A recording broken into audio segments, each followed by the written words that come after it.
All right, well, first off, I want to say welcome to everybody. Thank you for coming to Viola's Pizza Company. We're excited to have you all here today. This is our first official book signing, so we're pretty excited to have our good friend Jan and her husband Jim here with us. So we're just grateful that you're here for us, here for them today.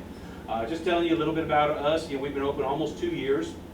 We're actually gearing up for our second birthday party here in August, September. So we're going to hoping to have another big concert out here. We had Buddy Jewel here last year, and so we're looking forward to celebrating another year in business.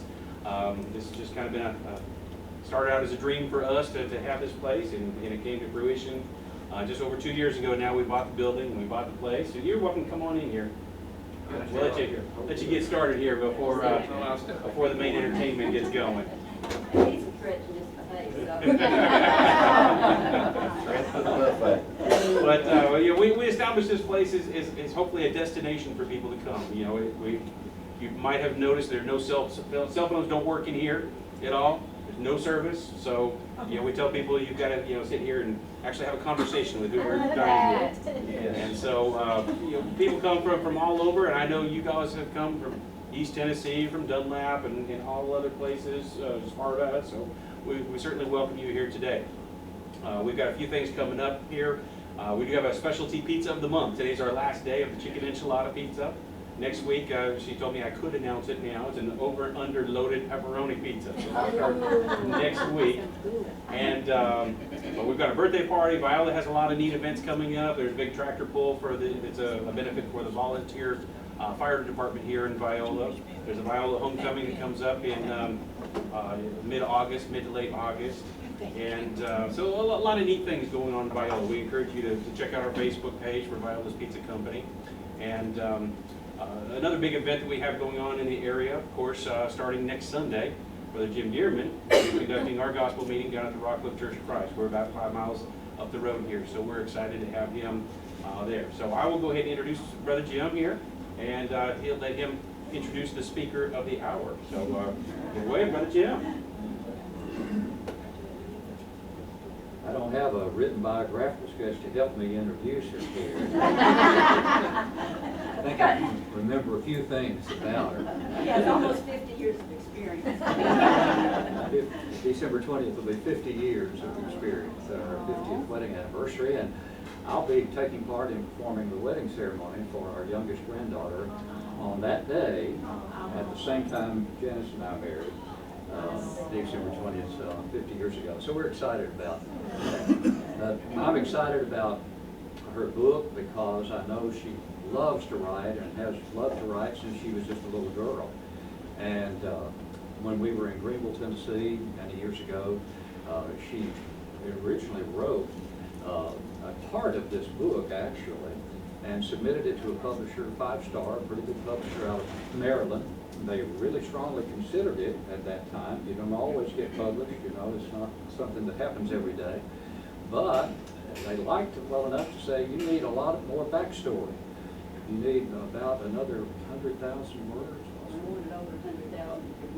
Yeah, ultimately. So she had to write what amounted to a ream of paper as that backstory. And when it was all said and done, it got close, but they said, we don't think at this point in time it would be marketable for us. But ironically, several years later, now this last year, she decided to submit the backstory, just the backstory, to publishers in various places, one in London, one in New York, and the one in London and New York both said, as the London publisher said, we're keen to publish your book. But she had already entered into the contract situation with the New York publisher, and I was very excited for her. So the backstory actually became this whole book, and there is a sequel if the publisher likes this one well enough. He liked it well enough to publish it, obviously, but if it does well enough, then perhaps the sequel, which would be called River Sisters, the Receiver. This is River Sisters, the Giver. But I was just very excited for her, obviously, because I love her more than life itself, and to see her work recognized by a traditional publisher was something that I was just so pleased about. So She made me her unofficial publicist and cashier if we sell any books. And I've been lining up the television interviews for her in Chattanooga, but she's had 3 now, and got one more coming up with Channel 9 on June 14th. And we appreciate the stations doing that, publicizing the book. But she's very low-key and very modest and very genuinely humble, so, and I just have to do it for her. Remember, my brother is here, he can, contradict anything. I'm glad that her little brother Lance is here, and You didn't have to say my sweet life.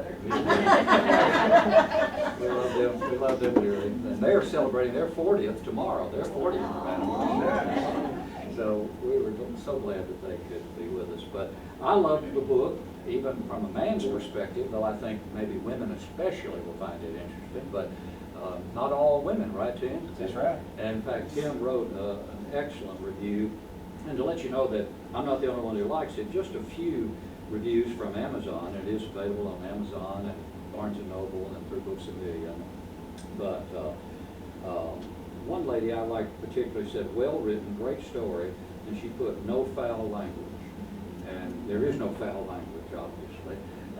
In fact, when she was negotiating with the publisher, and he called, or she called him at the request of the other man in the New York office, he said, well, we will edit the book.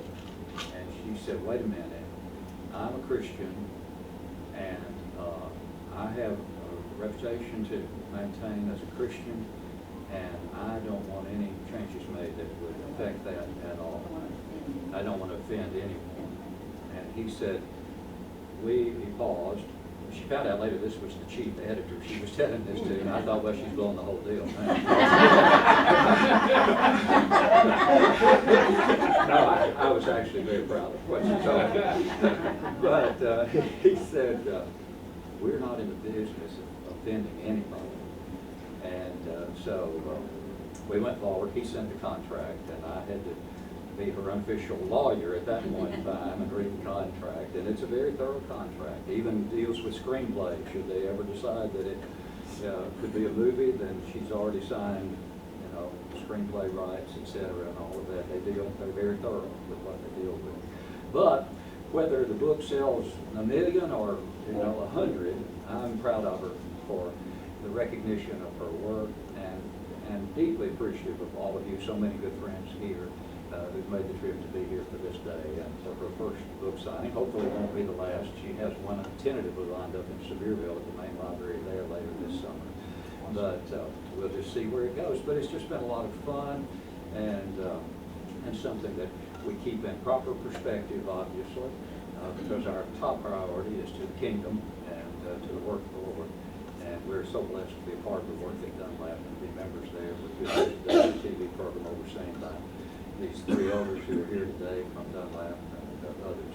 We appreciate it so much. But yeah, Freddie Clayton had a review on here, but he hadn't read the book yet.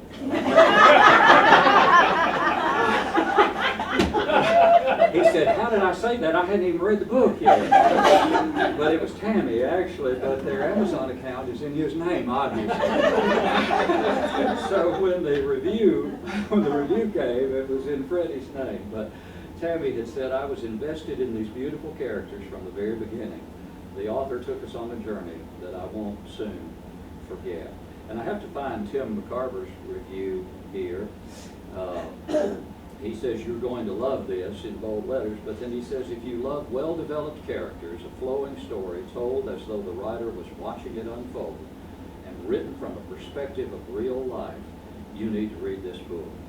Well and truly done.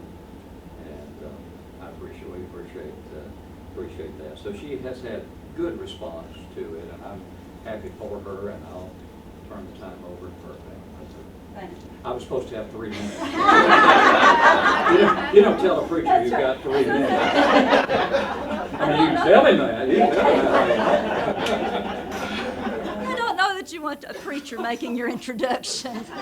Because we're supposed to start at 2:05, according to Sarah, and you are now at 2:16. That's pretty good for a preacher.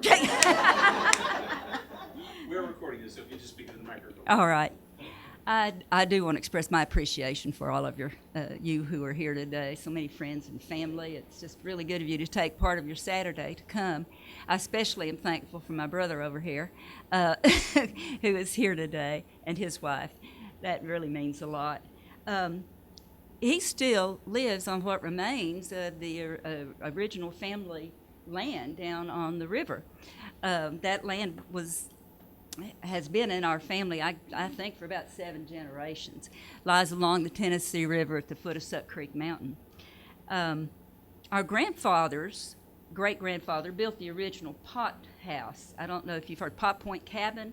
That's now Chattanooga Vacation and Rentals, I think, rents it out as a vacation place or a venue for events. And that forefather seems to have been part of the large Brown family that was on both sides of the river. And that family gave its name to Brown's Ferry Landing and Brown's Tavern. Chief John Brown, Jr., who had the tavern, and he later became chief of the Cherokees out west, and then he came back. But also Elizabeth Quatee Brown, who was the wife of John Ross. So there's a lot of, and from what I can figure out, they were all related, cousins and, whatever. But, of course, John Ross was the principal chief of the Cherokee Nation during the removal of 1838. My grandmother's great-grandfather began the McNabb Coal and Coke Company, around which the community of Shake Rag developed. And the Shake Rag had a hotel, it had a commissary, it had housing for the workers. It even had a tramway that went up the mountain, kind of similar to the incline railway. And now the ruins of Shake Rag are still there, and they've become part of on the National Historic Register. So they're in Prentice Cooper if you want to go see, but you have to be real careful if you want to go see those, because from what I understand, they've turned rattlesnakes loose in Prentice Cooper because they were needed to be protected. So Lance is finding, 21 rattlesnakes one day? Quite a few. Anyway, I don't remember rattlesnakes growing up out there. They're endangered. They're endangered, yeah. They're really endangered at his place. But, oh, sure. Okay.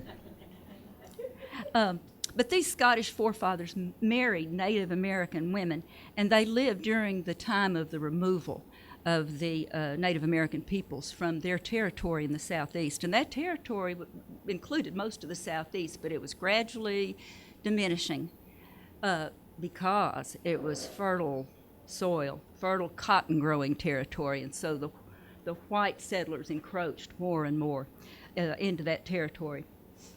And I can remember when I first started questioning and wondering about those ancestors and the removal and so forth.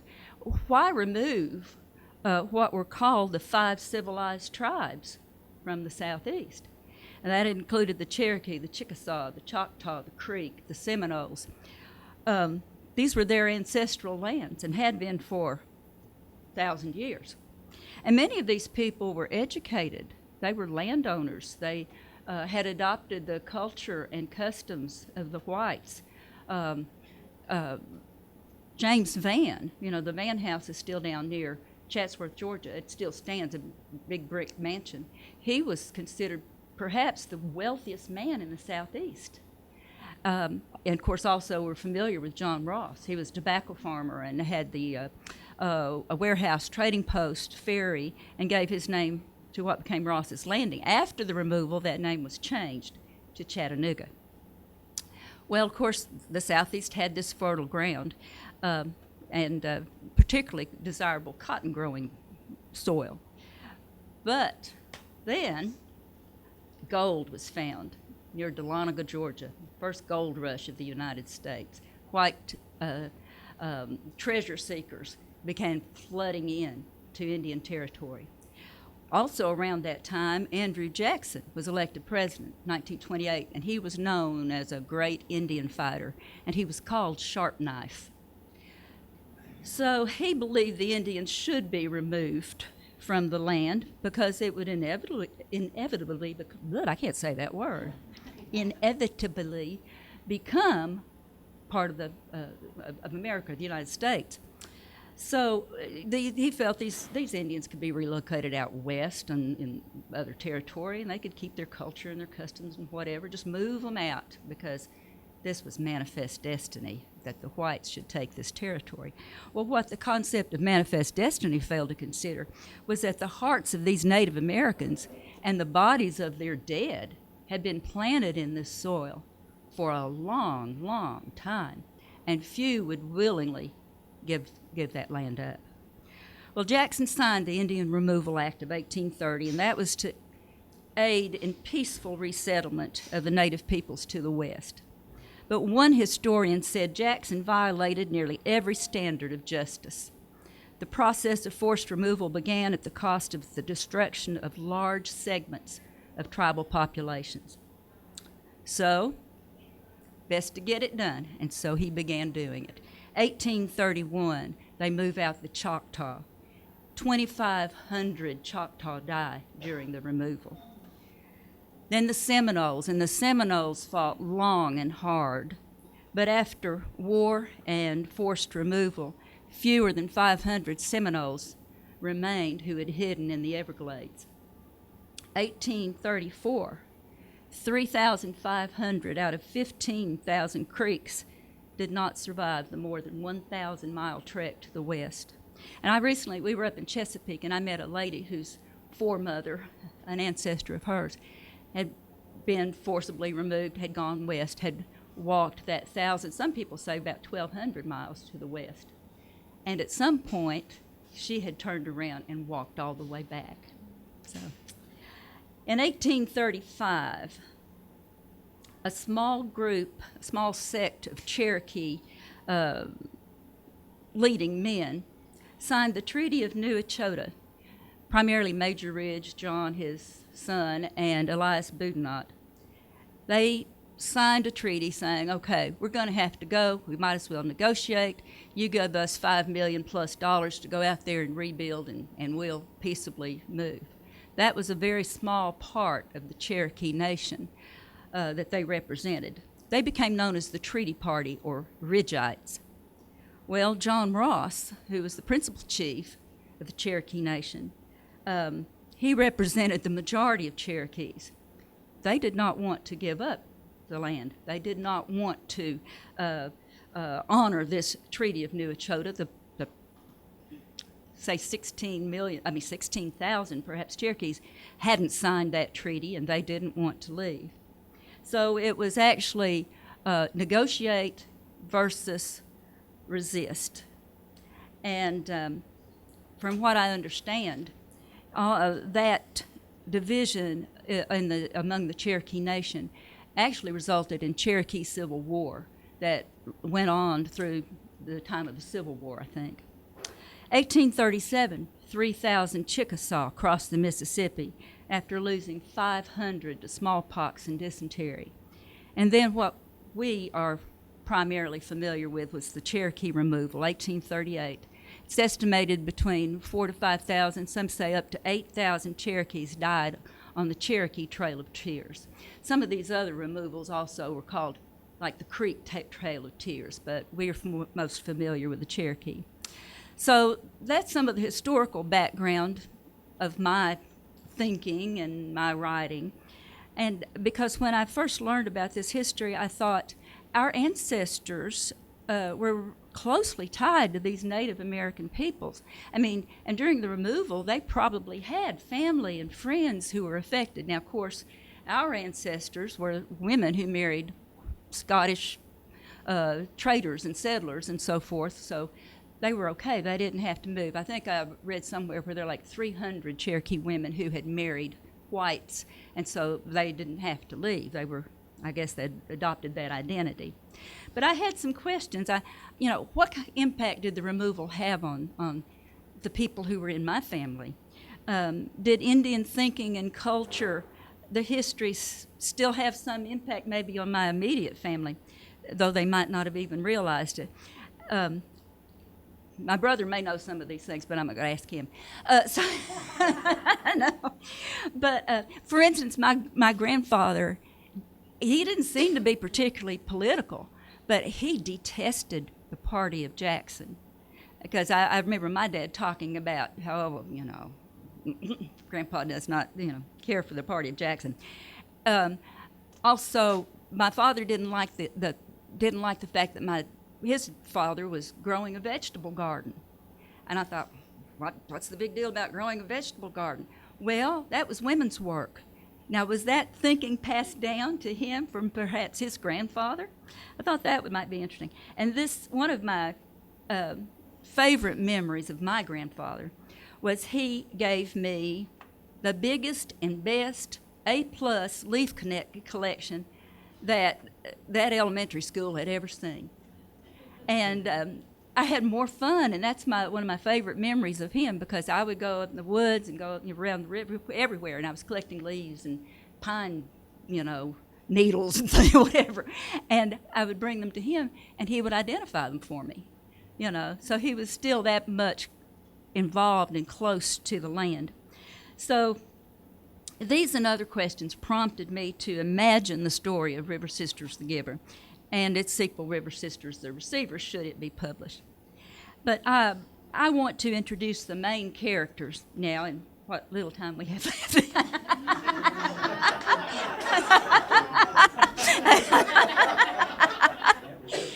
That's right. I think I'll keep him, Nancy Hildebrand, Kekwole Hicks, she assumes her English name Carol, and Sarah Kalakwi. Nancy is said to be a proficient cook, a knowledgeable healer, and the finest seamstress outside New Echota, capital of the Cherokee Nation. Of course, later it became Red Clay capital. We're introduced to Nancy as she considers the impending loss of their land. Those who had signed the Treaty of New Echota and the small sect that had agreed to go west, somebody needs to edit this because I don't have a verb in there somewhere.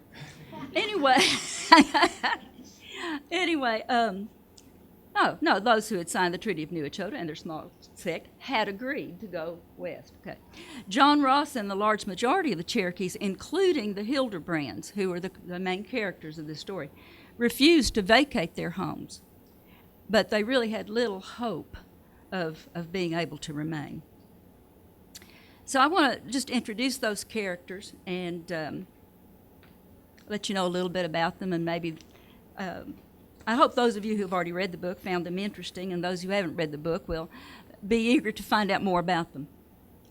The story begins with Nancy surveying the beauty of their home and contemplating the future.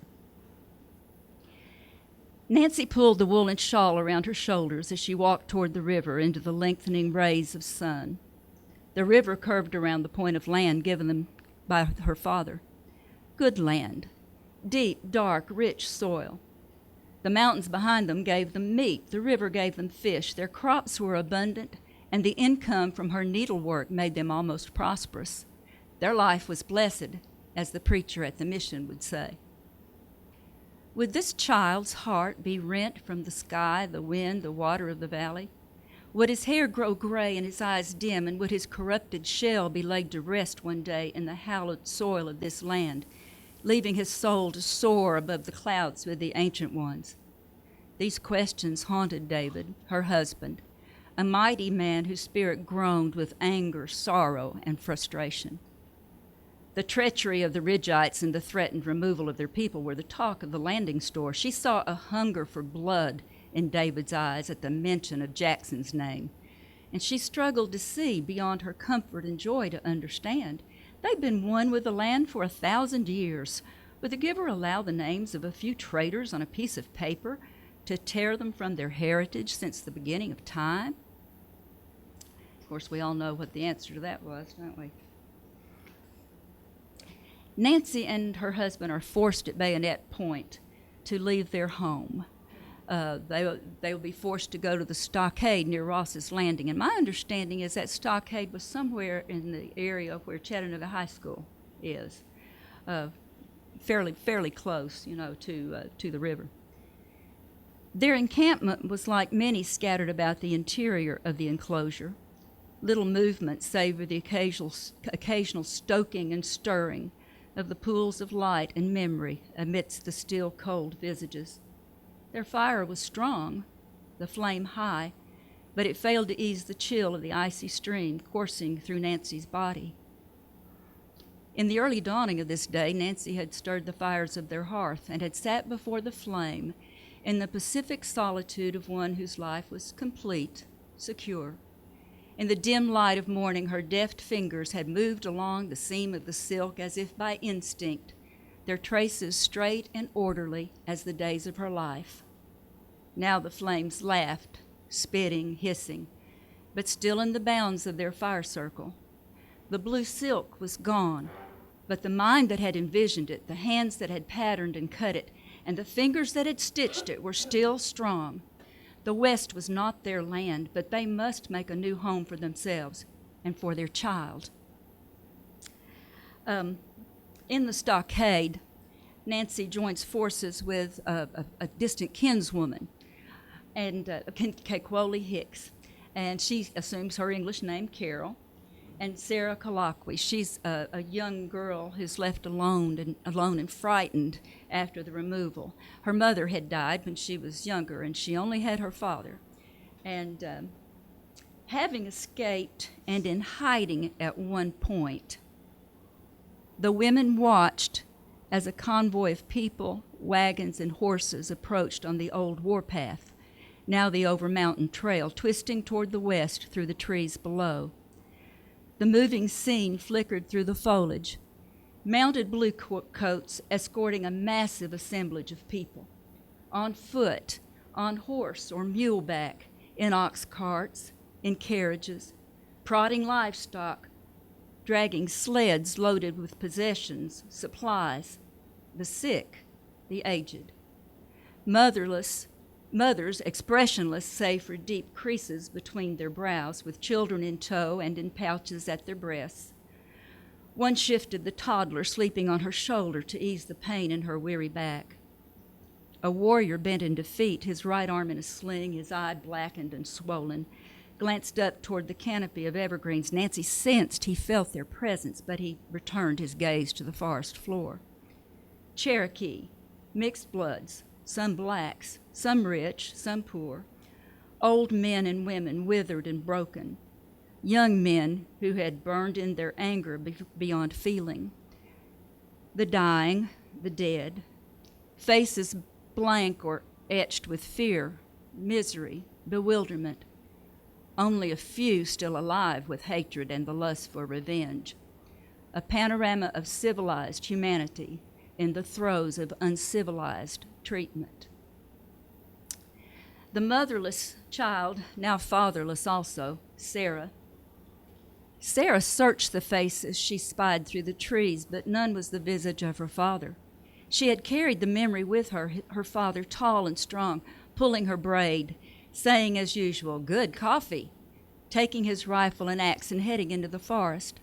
He had raised his rifle in salute before leaving the clearing where their cabin was rising room by room, a quarter mile from their nearest neighbor.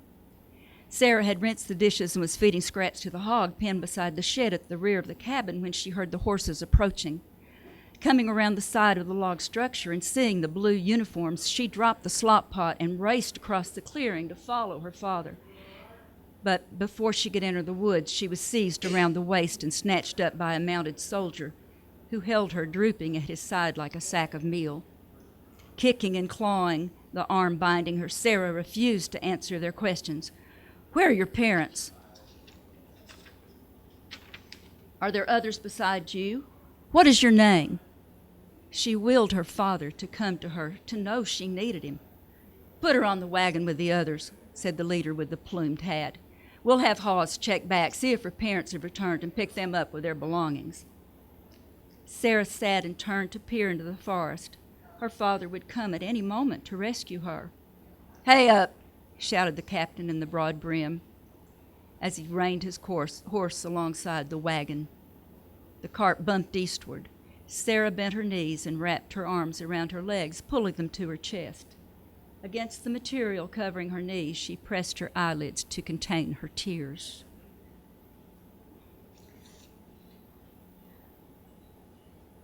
Carol, the teacher, was a teacher. Quawley Hicks was a teacher before the removal. And once a teacher, always the teacher. She looked forward to the time when she could once again have a school and have students, and that time does come. Carol, the teacher, knew she could be a solid, dependable rock, but she needed a place to settle, perhaps to grow old and scarred and covered with moss, but to be a stable and secure support for those she loved.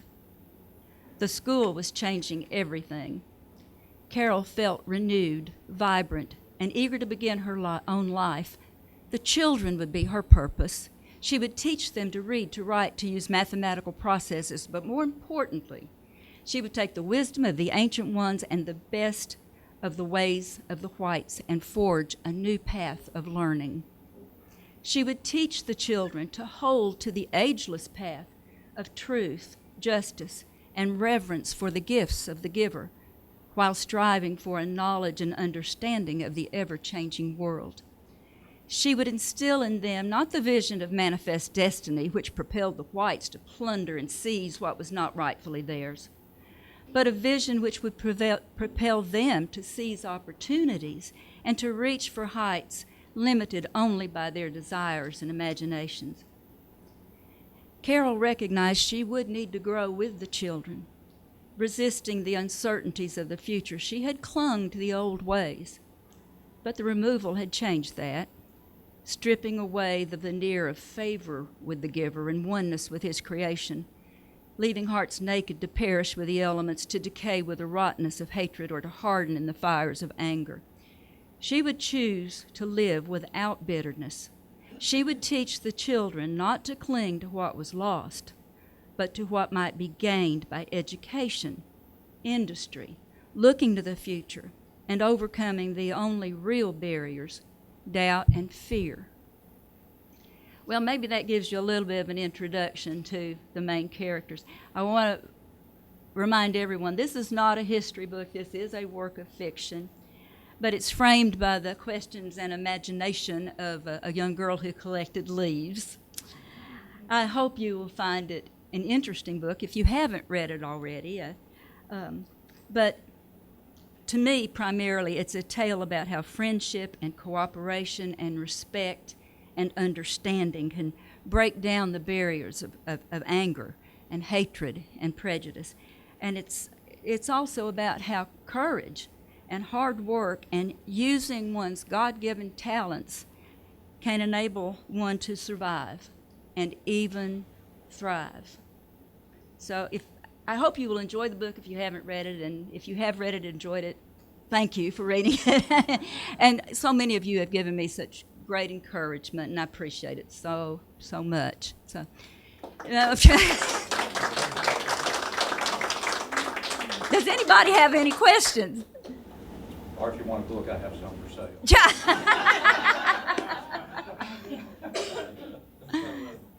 Can't put it in any perspective. Have you considered doing an audiobook? I would love to have that book read by you. It's being done even as we speak.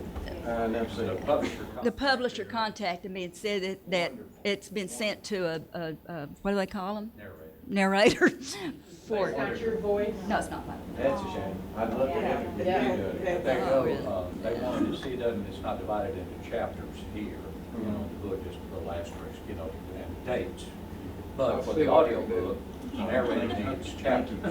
So she had to go back through it and give each section a chapter number and give it to them so that the narrator could say chapter 1, chapter 2. If I got permission from the publisher, I might be able to do that, but it all belongs to them now. It doesn't belong to me, so they're the ones that are going to have to deal with these editing issues.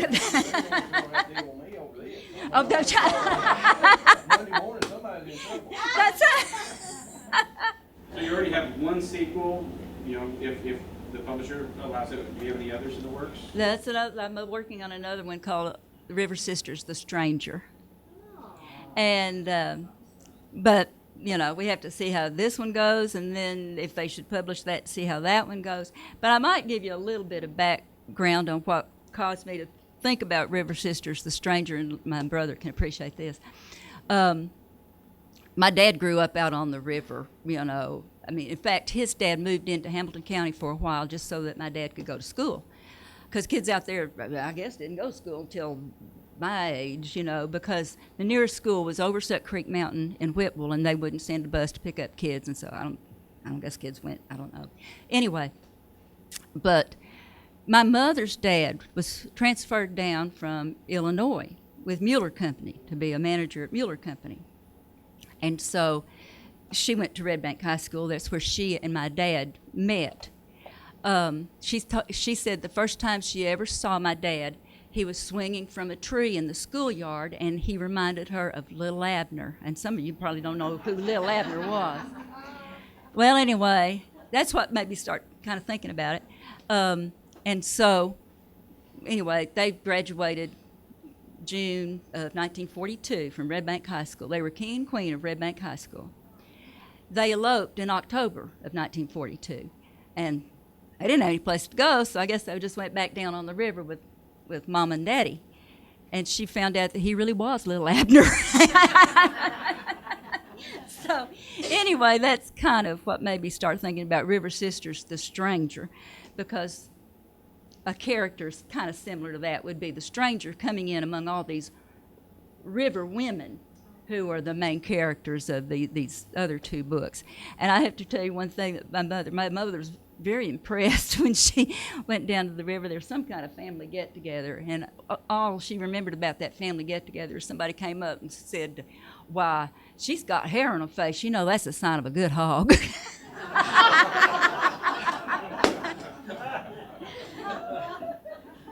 Thank you. Thank you.